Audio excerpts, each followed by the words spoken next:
Romney makes final pitch to voters ahead of Senate primary in this Wednesday, June 20, 2018. Photo. Mitt Romney poses for photographs during a backyard campaign stop in American Fork, Utah.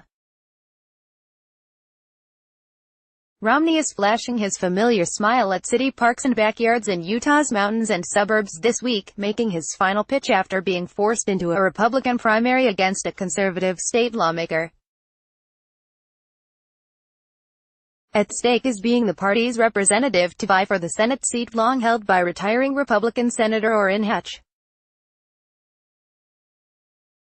AP photo. Rick Bomer, American Fork, Utah. AP. Mitt Romney is flashing his familiar smile at city parks and backyards in Utah's mountains and suburbs this week, making his final pitch after being forced into a Republican Senate primary Tuesday against a conservative state lawmaker. His opponent has painted him as an outsider who can't get along with President Donald Trump, but Romney has quieted his once strident criticism. "I'm not someone who's going to be a daily commentator on everything the president says by any means, but if there's something of significance that the president says or does, I feel a moral obligation to express my own view," he told the Associated Press in an interview at a Utah restaurant where heads turned and people stopped to ask for photos. Romney predicted earlier this month that Trump would win re-election in 2020. He hasn't endorsed him, though, and declined to do so this week, saying it's too early and he expects Trump to have an as-yet unknown challenger for the Republican nomination. Still, Romney's tone has changed considerably since the 2016 campaign when he called then-candidate Trump a phony and fraud. "Things change after a president is elected," Romney said, adding that he'll get behind good policies while criticizing bad ones. On immigration, for example, Romney said he supports strong border security including a wall, but he condemned the policy of separating families after illegal border crossings. Trump ended that practice with an executive order Wednesday after a national outcry. "It's a heartbreaking circumstance. It puts America in a terrible light around the world," Romney said. Romney declined to say, though, whether he's in favor of the Trump administration's zero-tolerance policy that led to the spike in family separations. As he's crisscrossed the state's western vistas in a 2002 pickup truck with a cracked windshield, the former governor of Massachusetts has walked a fine line on the president, aligning himself with many of his policies while occasionally signaling he's not in lockstep with his leadership style.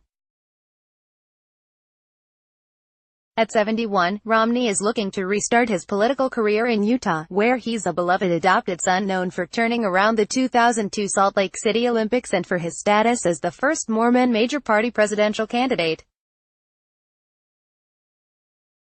He spoke Wednesday to a group of neighbors clad in baseball caps and red gingham at a backyard gathering in American Fork, south of Salt Lake City. Attending was English teacher Claudia Dorsey, 67, a moderate Republican who said she feels pretty good about Mitt but is still deciding how she'll cast her ballot. Dorsey said she's not a fan of Trump and was sad to see Romney tone down his criticism. "I'm disappointed, but I can see why he is doing it," she said.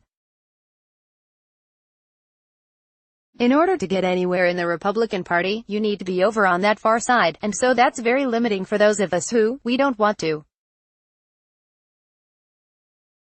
go that far. We want to be more in the middle." Romney has been endorsed by Trump and is favored to win in the race to replace long-serving Republican Sen.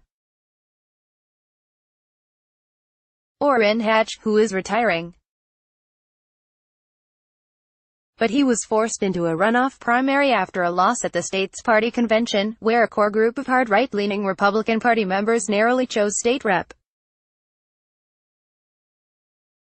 Mike Kennedy. Neither won 60% of delegates' votes to secure the nomination outright. Kennedy says he's the true conservative on issues like the national debt and gun rights. Romney remains the target of animus for some Trump supporters who say he could be a thorn in the president's side as a senator. Kennedy has channeled that, questioning whether Romney can get along with the president while touting himself as a refreshing opportunity in Washington to actually get some things done. But while Trump critics have been falling in races elsewhere in the country, in majority Mormon Utah, many voters have long been uneasy with aspects of Trump's brash style. Trump won the state in 2016, but by a smaller margin than previous GOP candidates. Still, Kennedy says he's seen residents who, like him, have become Trump fans. Though he cast a write-in ballot for Ted Cruz in 2016, Kennedy, a family doctor and lawyer, said he's since been impressed. The winner of the Republican primary will face Democrat Jenny Wilson. Though any GOP candidate would have a big upper hand in conservative Utah, Romney said that if he wins the primary, he doesn't plan to let up. "These are important times for our country and for our state," he told the backyard crowd. "If I'm lucky enough to become our senator, I will do everything in my power to keep us strong, economically, militarily, but also to keep us good, _____. Sign up for Politics in Focus, a weekly newsletter showcasing the app's best political reporting from around the country leading up to the midterm elections. http://opni.ws/3gus. Copyright 2018 The Associated Press. All rights reserved. This material may not be published, broadcast, written or redistributed.